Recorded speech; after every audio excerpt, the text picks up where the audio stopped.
this is the second process after your registration is completed, whether your username and everything is completed in the first part. So you'll be going to the second part where your registration will be like done over here. So if you see here, your entity name will be visible in here. So type it is an enterprise. This is an reference ID which is created by an Airtel.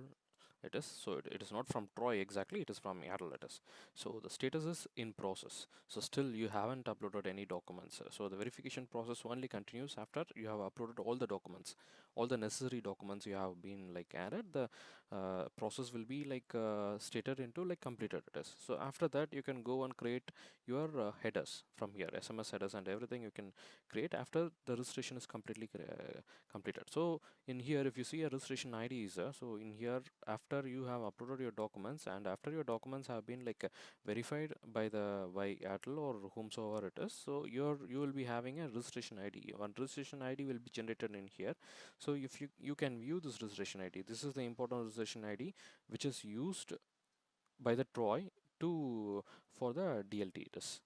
So let us go and see how the process of uploading documents it is. So after clicking over here, so you will be getting a screen for uploading your documents. What are the documents necessary? I'll describe you about that one.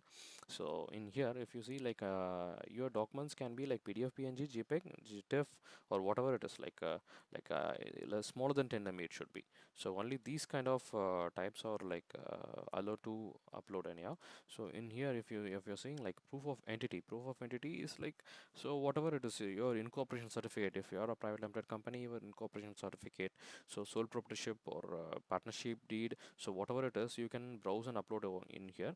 So proof of identity of the authorized signatory in the before process in the registration we have seen like we can nominate one authorized person, whether it can be a manager or HR, so whoever it is, or it can be the same owner of the company it is.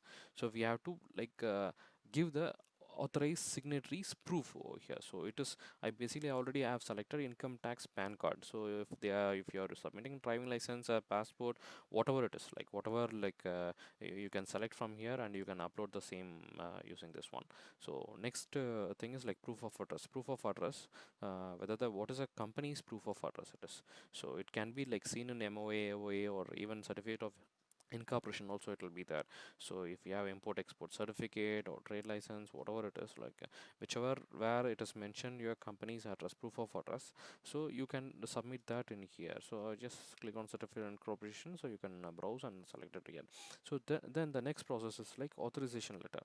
So the authorization letter can be like sample letter can be downloaded from here in this link, or else I also will upload in the description also. I'll mention the description so that you can easily download the authorized letter in this one. So let us go and see the authorized letter how it is.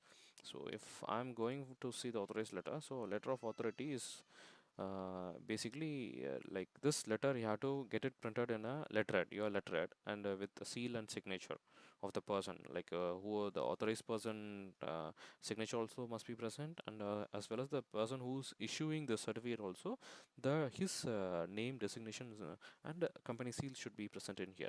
So if you see the letter of authority is being executed at Chennai, Bangalore, whatever it is, on this date, day of month, year, the authority is being issued by the person, by like by the person name, designation. So name of entity, whether it is Easy Info Solutions or whatever your company name is, you can mention over here. It's registered office at what is, where is your head office it is, so that you have to mention. So in here like you're delegating your powers, like authorize like one person, whether you're manager or HR, whoever it is, so you have to mention the name and the designation in here. So after this, so for your company's name with your company seal, it's good. So name of person issuing the letter of authority, their name, so their signature, and the person who's the authorized person you're like representing, so their name, their signature. So each and everything if you can fill it up and take a scan copy of that one. So after this you can directly go and upload so upload in this one. So in this authorization letter, you can upload in here. So then after that, like company's PAN. So company's PAN in sole proprietorship, that is your PAN. It is like if it is a private limited company, a separate PAN will be provided for your company, so that you can attach here. So then the GST certificate, that is very much mandatory. It is GST certificate. You have to anyhow upload your GST certificate, and after this, like other details. So other details, like if anything, if you are in needed to upload, if you are in needed to some extra certificates, you need to show up with them for some easy process, so that you can upload, or it is not mandatory, you don't need to like fill this out anyhow. So after submitting, so you will be redirected to the process where your certifications have been like gone for a verification, it is. So that is a part.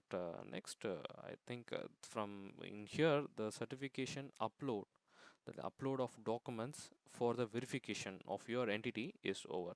So let us go and see the next part, which is like manage headers. So usually the approval will take around some 2 to 3 days, it is. So you have to wait for some 2 to 3 working days, it is. So it will be easily approved anyhow. Thank you.